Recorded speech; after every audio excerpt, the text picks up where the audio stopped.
In our country's political system, what is the role of Congress or the Senate? What is the role of a congressional representative in making life better for us? For example, let's consider Congresswoman Donna Edwards. What are her key initiatives? What is she fighting for? What has she done to help the community? What's next? What is her motivation? Well, why don't we just ask her? Grab your pen and paper. Take a note on a quick but serious lesson in politics.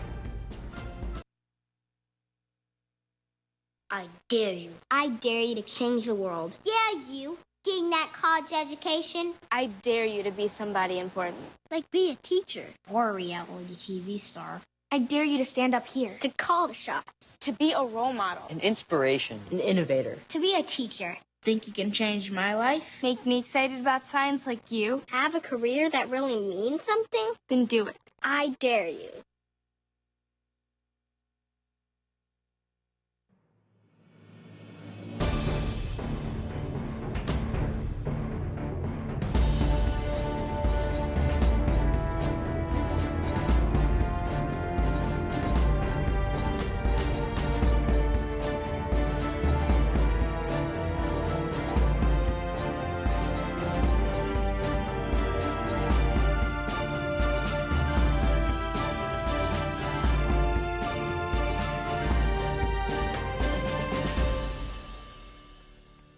Hello and welcome to the Clarion Call Show.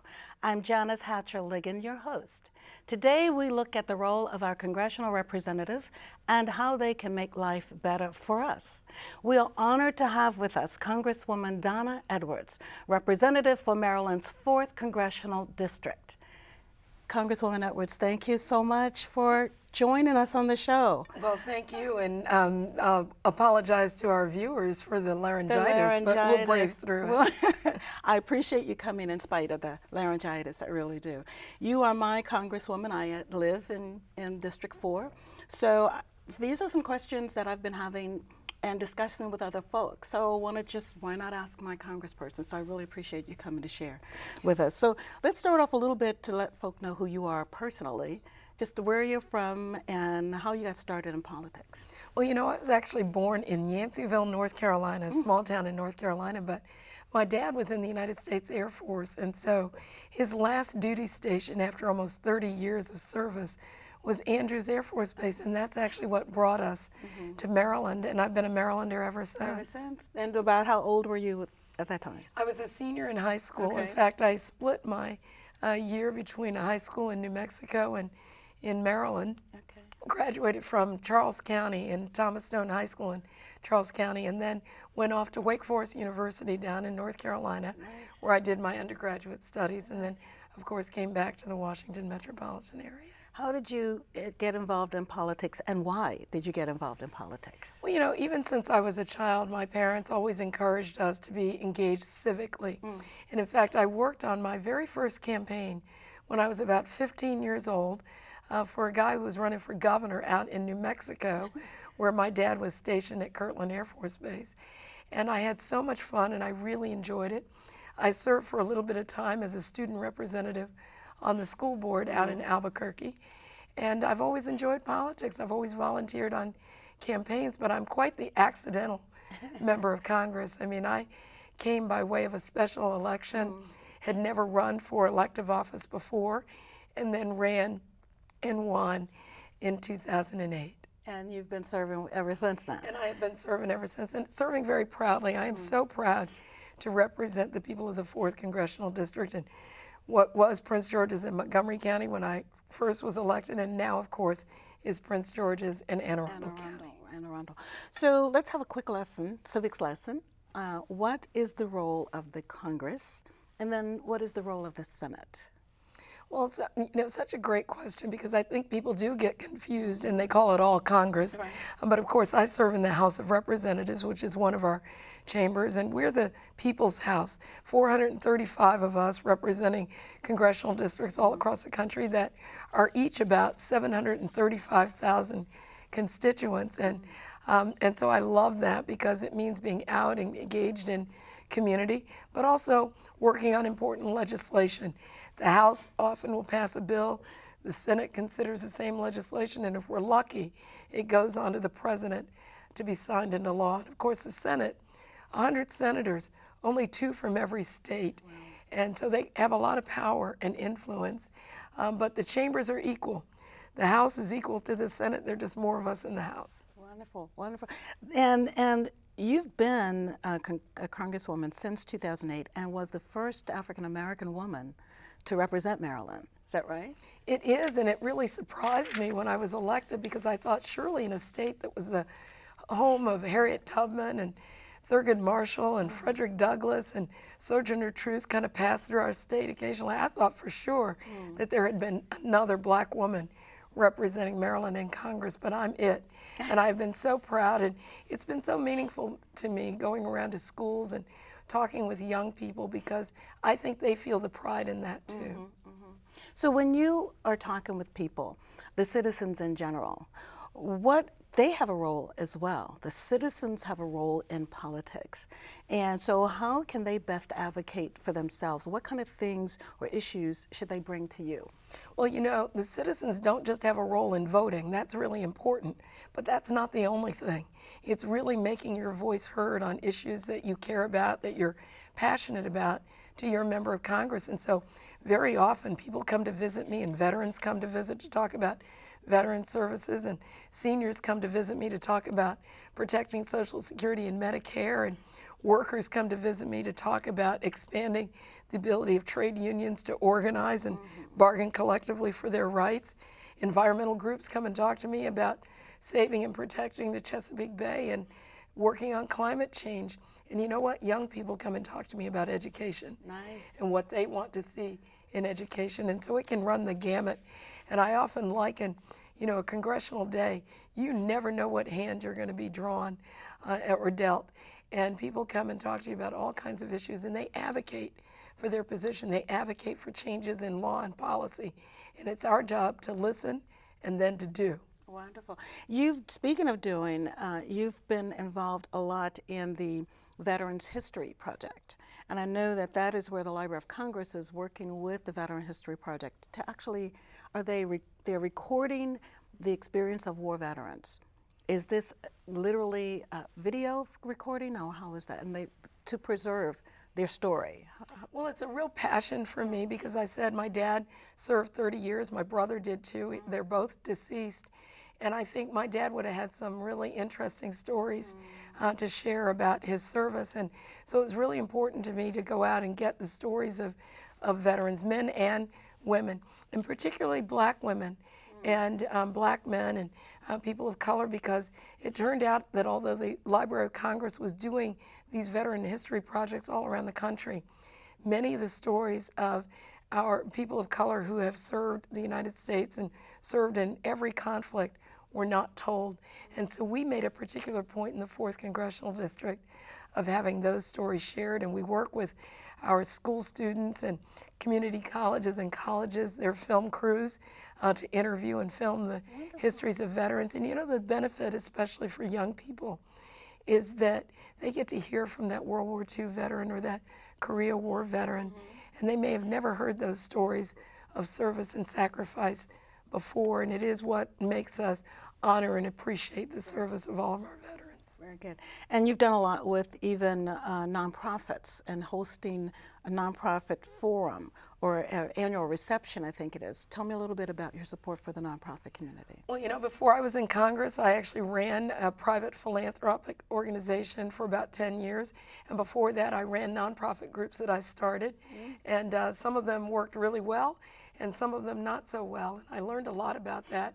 And we have a really thriving nonprofit community in the 4th Congressional District. And so every year since I've been in Congress, we host a fair for them that allows them to get the skills that they need to grow and build and sustain their nonprofit organization, so they can continue to provide services for our seniors and for young people and advocacy and all the things that the nonprofit sector provides. And each year we get about 300 or 400 nonprofit organizations that are doing that skill building so they can better serve our community. Nice, nice. And you've also, the nonprofit community, then we transition into your interest in education. particularly childhood education. You've done a lot with reading and childhood education, and working even on legislation, the Every Student Succeeds Act. Tell us a little bit about that. Well, you know, I think that education is the key to our future for young people. And my parents didn't have the benefit of a college education, but they sure wanted each of us to have that great benefit, and it allowed me to go to school as a first-generation student.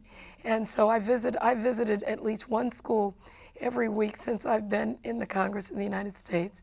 And I learn a lot from educators and from young people.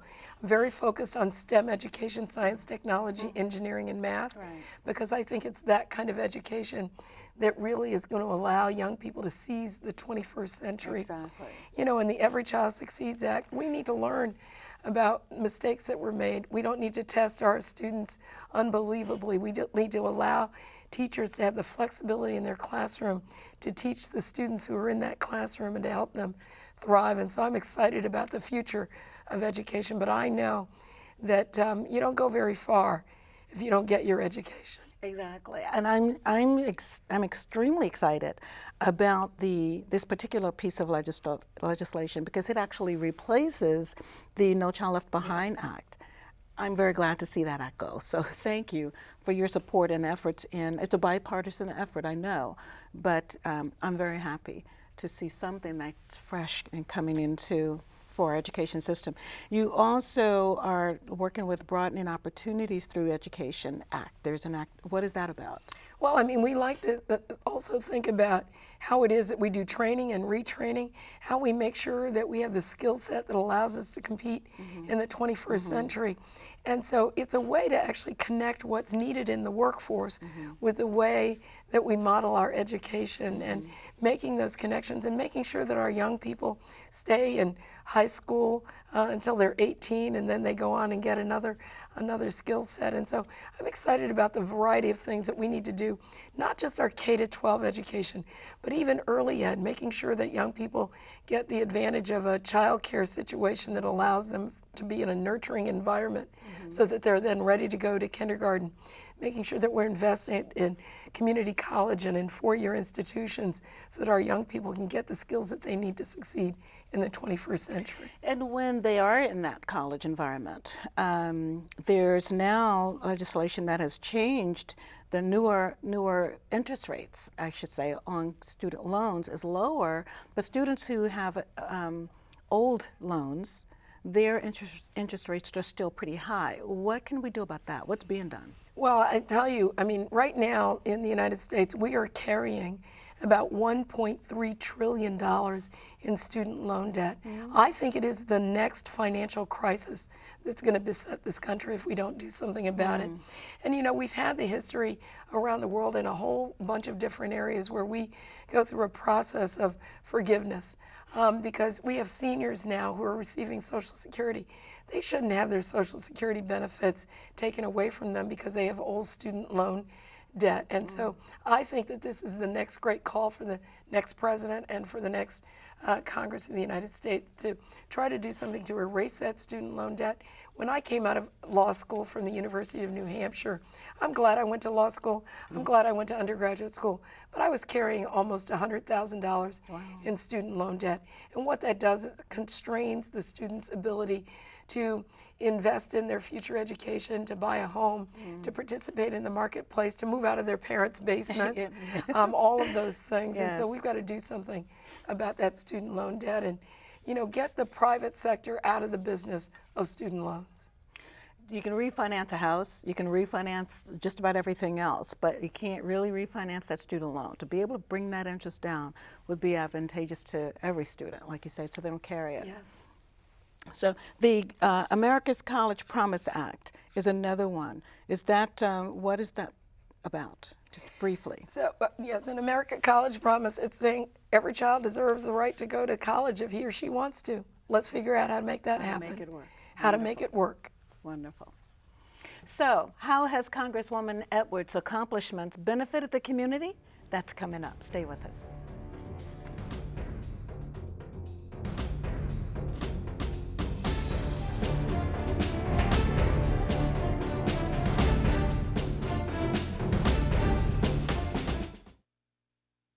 been more than 5 minutes. No, it hasn't. Hey, can you two I keep want it down it. for It's me? my turn. No, it isn't. Please, just keep it down. I remember days when just driving down the street would give me anxiety. And now, look at me. Don't get me wrong, I still don't love crowded places. But it's good to get out again.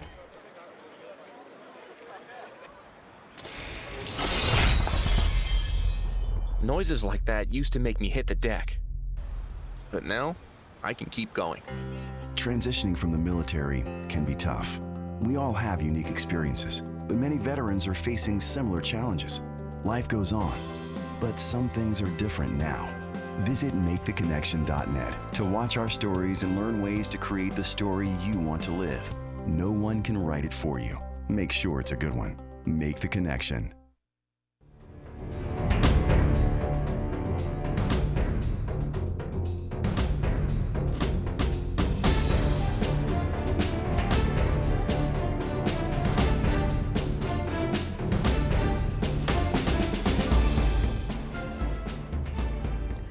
Congresswoman Edwards has been in office since 2008.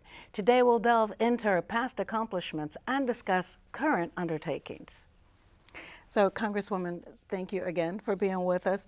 Let's jump right in now to the Maryland economy. What's your view on where we are right now? Well, I think it's still a fragile economy. We know that in Maryland and across the country, we spent the last several years recovering from that recession from 2007 to 2009. And although we've seen some job growth, we still are in a circumstance where there are too many people who are underemployed in our economy, where we need to get the skill base to match the employment opportunities. And I think it's still a challenging economy. I mean, we still see a circumstance around the country, really, and not just in Maryland, where the federal government and local governments have cut back. Yes. And so that's impacted local economies as well. Right.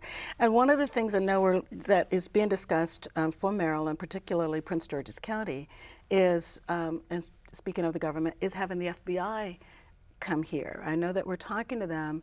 And what is going on with that? Well, I know I've been really focused on that on my Transportation and Infrastructure Committee, Economic Development Subcommittee, which is where all of this kind of falls.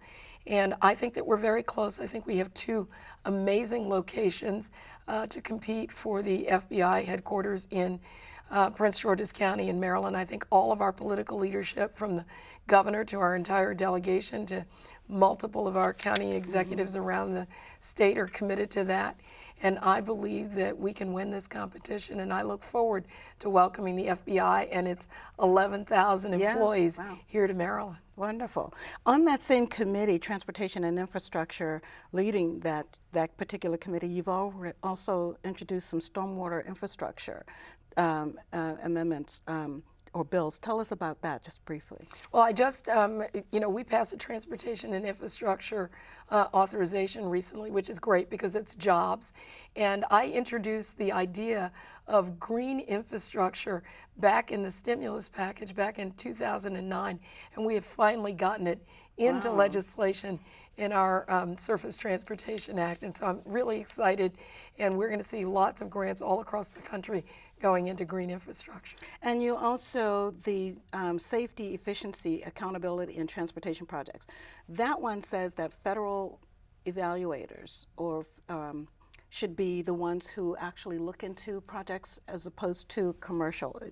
Tell us a little bit about that. Well, I mean, we have a circumstance where we've got a lot of sort of private interest in contracting. We want to make certain that the federal government is a sort of disinterested player and really makes the best evaluations for the taxpayers' benefit and for taxpayers' savings. And I think that that is so important to both saving money but also getting work done much more efficiently. Very good. And you're also leading another committee, the Science, Space, and Technology Committee. Tell us a little bit about what you're doing with that. I love my work on the Science Committee. I mean, I cut my teeth doing 6 or 8 years at Goddard Space Flight Center working for Lockheed in the space program. Nice. I am the ranking Democrat for space.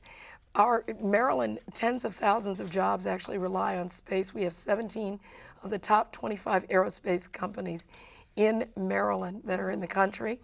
And so we spend time working on STEM education, getting young people in the STEM fields, and making sure that we fully fund NASA and our commercial space so that we can grow into the future.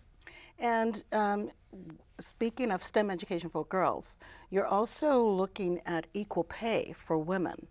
Tell us a little bit about that. Why is it such a critical need that we focus on equal pay for women? Well, I was the chair of the Democratic Women in the House, and we launched the When Women Succeed, America Succeeds agenda, focused on equal pay and expanding child care and making sure that we get paid leave. And the reason it's important is because women are making 78 cents on the dollar, black women 70 cents on the dollar. And here in Maryland, Latina women are making only 49 cents on the dollar.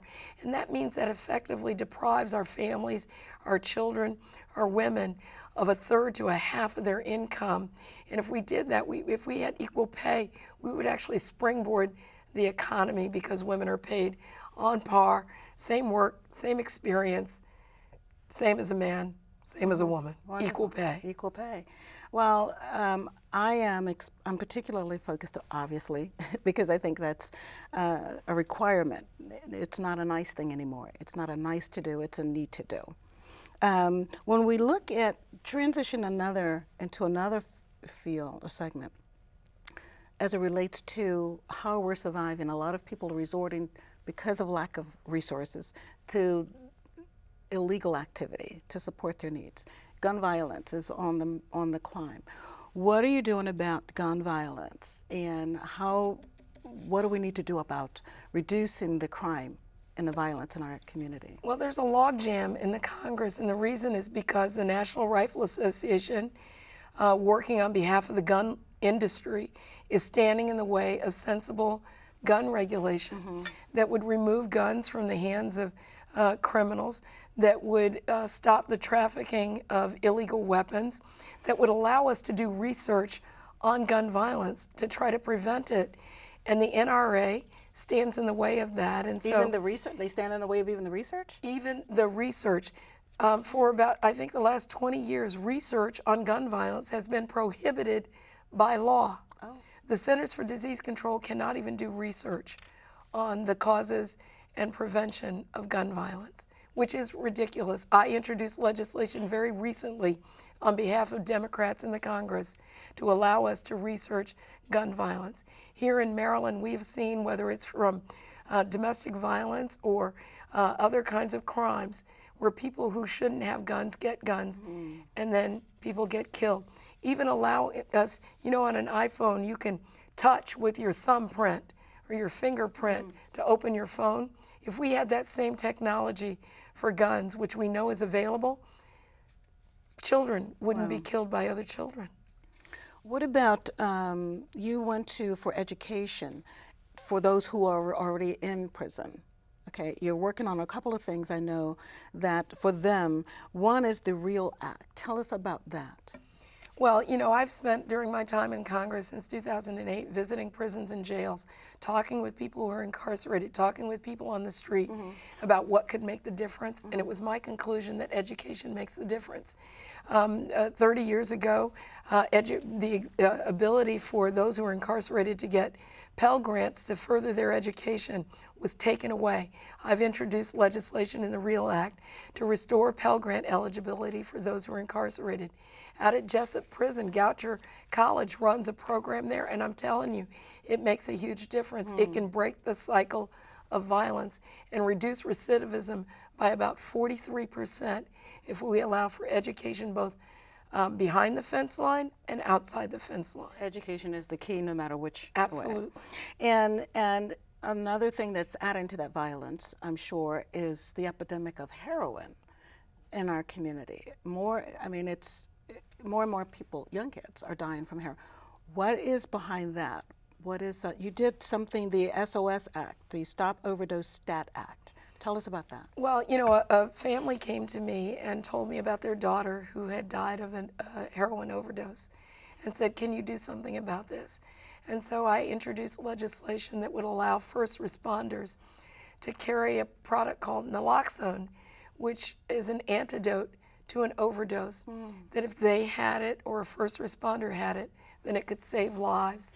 And to do, again, gather data about what's happening with heroin overdose so that we can begin to prevent it. I mean, my goal is about prevention, making sure that we have the kind of intervention that we need in families and communities that get people off of drugs, but also save their lives. And that's what the SOS Act does. I believe that this is the next step, and our governor does, and the president has now come on board as well. The president has also come on board with our REAL Act for education behind the fence line, because we have to begin to think about ways that we keep people from engaging in illegal activity, because that's in the interest of all of us, not just in those who serve. There's another epidemic, not going on here in Maryland, but it's impacting our citizens in Flint, Michigan, and that's the water crisis in Flint, Michigan. What can be done about that? What should be done? Well, the sad fact is that it does happen in Maryland. Over the last several years, over 65,000 of our children have tested positive for high lead contents. A lot of our old piping system is so old that it seeps, and so there's lead that gets through the pipes. And in Flint, Michigan, that is what happened. And I think that it happened through the failure of the governor and the local governance that allowed children to be poisoned. And you know, when a child is impacted by lead, that impact is for a lifetime in learning, in cognitive ability, in overall health care. And so we have an obligation, and I held a hearing, and I'm the chair of our steering and policy committee, and we held a hearing just a few weeks ago with the officials from Flint and with those who understand early childhood development. So we could look at not just ways to help the people in Flint, but across our country who are impacted by lead poisoning. Do you think that the Citizens United and initiatives like that have anything to do with things like Flint and the water, or decisions being made randomly like that? Well, I tell you, Citizens United was decided by the Supreme Court. It allowed, you know, just about anybody to contribute whatever they want and impact campaigns. And I think the problem of money in politics really does impact our public policy. It keeps us from making decisions that I think are in the public interest. We should be able to negotiate prescription drugs so that seniors don't have to pay so much for their medication, but the pharmaceutical industry stands in the way. We should be able to make sure that people don't get a hold of guns who shouldn't have them, and we end the epidemic of gun violence. But the National Rifle Association, through its political contributions, stand in the way. And so I introduced a constitutional amendment to repeal Citizens United, to fix our broken campaign finance system so that we can give power back to the people. If we don't own our elections, somebody else does. Very good, very good. What's next for you, real quick? Well, I'm running for the United States Senate to represent all of Maryland in the United States Senate. And I'm so excited about that, to bring a perspective from a black woman into the United States Senate, to build on Barbara Mikulski's effective leadership for the great state of Maryland. Thank you, thank you, thank you so much. Thank you, thank you. We all can make a difference for our community, but first, register to vote. Vote in the primary election, then vote in the general election. The primary is where your decision really counts to select the candidate you think is best to go to the general election. Whoever you decide to vote for, please exercise your hard-fought right to vote. Remember, Maryland's primary election is coming up soon in April. April 26th is the main election, and early voting takes place April 14th to 21st. Be sure to exercise your right. That's it for now, and we hope you enjoyed the show. Please join us next time, won't you, for the Clarion Call. Until then, I'm Janice Liggins. Blessings to you.